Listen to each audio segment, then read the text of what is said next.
Hi friends, പുതിയൊരു വീഡിയോയിലേക്ക് സ്വാഗതം. വളരെയധികം പോഷകങ്ങൾ നിറഞ്ഞതും ആൻറ്റി ഓക്സിഡൻറ്റുകളാൽ സമ്പന്നവുമായ ഒരു പച്ചക്കറിയാണ് ചുരക്ക. ചുരക്ക വെച്ച് പലതരത്തിലുള്ള കറികളും നമ്മൾ ഉണ്ടാക്കാറുണ്ട്. എന്നാൽ ചുരക്ക കൊണ്ടുണ്ടാക്കുന്ന വളരെ സ്വാദിഷ്ടമായ ഒരു വെറൈറ്റി റെസിപ്പിയാണ് ഇന്ന് ഞാനിവിടെ കാണിക്കുന്നത്. ഇതെൻ്റെ അടുക്കളത്തോട്ടത്തിലുണ്ടായ ചുരക്കയാണ്. വിഷമൊന്നും അടിക്കാത്ത തനി ജൈവം, ഒട്ടും മൂക്കാത്ത നല്ല കിളുന്ത ചുരക്കയാണ് ഞാനിവിടെ എടുത്തിട്ടുള്ളത്.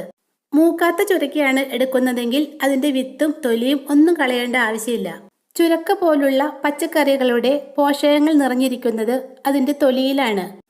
അതുകൊണ്ട് ഇത്തരം പച്ചക്കറികൾ തോല് കളയാതെ ഉപയോഗിക്കുന്നതാണ് ഏറ്റവും ഗുണകരം. ഞാനിവിടെ ഒരു ചെറിയ ചുരക്ക എടുത്തിട്ടുണ്ട്. ഇനി ഇത് കഴുകി വൃത്തിയാക്കി ഇതുപോലെ ചെറുതായിട്ടൊന്ന് മുറിച്ചെടുക്കാം. അല്പം കൂടി വിളഞ്ഞ ചുരക്കയാണെങ്കിൽ അതിൻ്റെ തോലും വിത്തും കളഞ്ഞെടുക്കണം. ചെറുതായി മുറിച്ചെടുത്ത ചുരക്ക ഒരു പാത്രത്തിലേക്കിട്ട് ഒരല്പം വെള്ളം ഒഴിച്ച് ഒന്ന് വേവിച്ചെടുക്കാം. പിന്നെ 1/2 ഗ്ലാസ് വെള്ളം മാത്രം ഒഴിച്ചാൽ മതി കേട്ടോ ചുരക്കയിലേക്ക്. ഇത് വെന്ത് കഴിയുമ്പോൾ ഇതിൽ നിന്നും വെള്ളം ഉണ്ടാവും.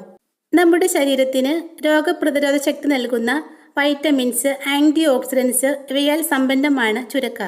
മാത്രമല്ല ഹൃദയാരോഗ്യത്തെ സംരക്ഷിക്കാനും രക്തസമ്മർദ്ദം, പ്രമേഹം എന്നിവയെ നോർമലാക്കാനും സഹായിക്കുന്ന ഒരു പച്ചക്കറി കൂടിയാണ് ചുരക്ക.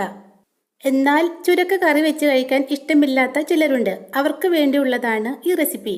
വളരുന്ന പ്രായത്തിൽ കുട്ടികൾക്ക് ആവശ്യമായ പല പോഷകങ്ങളും നമ്മുടെ ചുരക്കയിൽ അടങ്ങിയിട്ടുണ്ട്. ചുരക്ക കറിയായിട്ട് കഴിക്കാൻ ഇഷ്ടമില്ലാത്ത കുട്ടികൾക്ക് കൂടി ഉള്ളതാണ് ഈ റെസിപ്പി.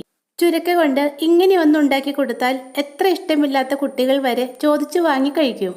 ഏതാനും മിനിറ്റുകൾ കൊണ്ട് തന്നെ നമ്മുടെ ചുരക്ക നന്നായിട്ട് വെന്ത് വന്നിട്ടുണ്ട്. ഇനി സ്റ്റൗവിൽ നിന്നും മാറ്റി ഒന്ന് തണുക്കാനായിട്ട് വെക്കാം.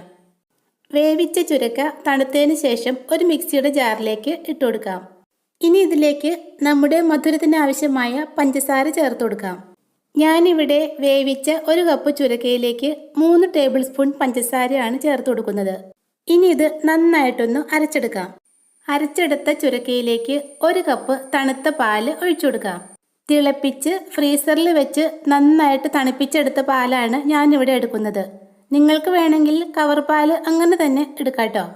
പിന്നെ പാല് തിളപ്പിച്ചെടുക്കുന്നതാണ് കുറച്ചുകൂടി ടേസ്റ്റും ഹെൽത്തിയും. പാലൊഴിച്ചതിന് ശേഷം ഒരൊറ്റ സെക്കൻഡ് ഒന്ന് ബ്ലെൻഡ് ചെയ്തെടുക്കാം. നമ്മുടെ ഹെൽത്തിയും ടേസ്റ്റിയുമായ ചുരക്ക ഷേക്ക് റെഡി ആയിട്ടുണ്ട്. ഇനി ഇതൊരു സെർവിങ് ഗ്ലാസ്സിലേക്ക് ഒഴിക്കാം. ഇതിലേക്ക് 2 സ്പൂൺ ഐസ്ക്രീം ഇട്ട് കൊടുക്കാം. ഒരല്പം ബൂസ്റ്റും തരിതരിപ്പായി പൊടിച്ചെടുത്ത കാഷ്യൂ നട്ട്സും കൂടി ചേർത്തപ്പോൾ കുട്ടികൾക്കൊക്കെ ഒത്തിരി ഇഷ്ടമാകുന്ന ഒരു ഡ്രിങ്കാണിത്. കുട്ടികളും മുതിർന്നവരും ഒരുപോലെ ഇഷ്ടപ്പെടുന്ന ഈ റെസിപ്പി ഇഷ്ടമായെങ്കിൽ എൻ്റെ ഈ ചാനലൊന്ന് സബ്സ്ക്രൈബ് ചെയ്തേക്കണേ. താങ്ക്